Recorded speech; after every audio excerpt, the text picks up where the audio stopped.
The first leg of the first jackpot is race number 4. It's the Tab Gold, the Intelligent Bet, merit rated 98 handicap over 1,400 meters, 1.4 kilometers, 10 to 3, 14.50 on Wednesday. Hollywood Bets Scottsville. Graham, an exciting race. It's at the 98 level. The average rating is 93. There's some good horses here. Some very, very good horses. Fani Bronkhorse horse, Kayla's Champ, filly taking on the boys. She's in town.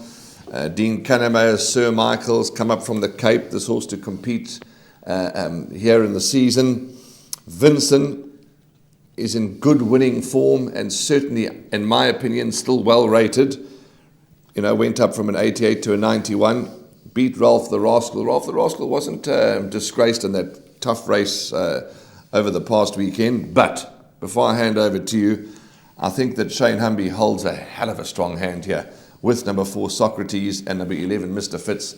And he's not going to like to hear it, but those are my selections, 4 by 11, with no degree of confidence because it's a tough race. It is a tough race, and there's no doubt that Shane Humby holds all the aces here with number 4 Socrates and number 11 Mr. Fitz. Both have very good form over the course and distance.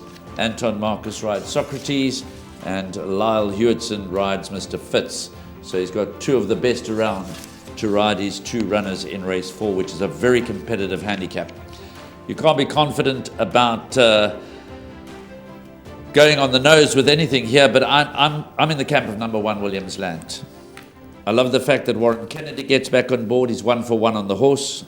Blinkers go on for the first time. That I think is going to make huge improvement.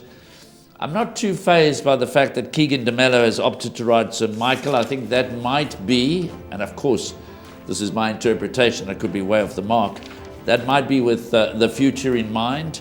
Warren Kennedy was the obvious choice for Dean Canamayer, so he's also got 2 top riders. Williams Land has cracked the number 1 draw. Interesting, he's finding some anti-market support into 5 to 1, whereas Sir Michael is out there at 9 and 10 to 1. Vincent hasn't won at Hollywood Bet Scottsville, but his form over 1,400 meters is absolutely magnificent.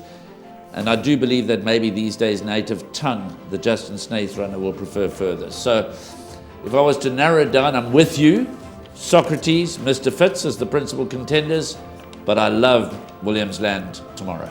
Now, I've also been following Williams Land for some time, and I mustn't get a little gun shy with these horses because you've got to follow through with them, but you've got to draw a line eventually. But Foster's finishing last time was Williams Land, so big runner, and as you say, 1 for 1 Warren Kennedy. What I want to ask you, I want to jolt your memory because mine's not so good.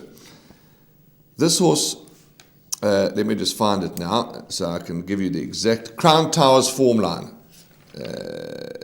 Williams Land ran 3rd to Crown Towers in that Pinnacle on the 7th of March. 2nd, if my memory serves me correctly. Trip to Africa was Trip to Africa. Came out to win the King's Cup. So there we go. So that form has been franked. Wonderful. And then just to conclude, because it is a handicap, Sniper Shot can't be completely ignored. We're all waiting for him to come back to winning form. But there's one, if you're playing wide, don't leave out number 5, Quick Star.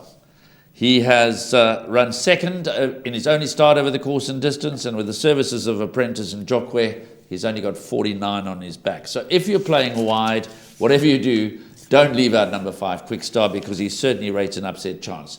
So there to sum it all up, Warren's in the camp of the 2 Shane Humby runners, and he shouldn't be too far off the mark. I respect and like the Humby runners, but I'm in the camp of number 1, Williams Land.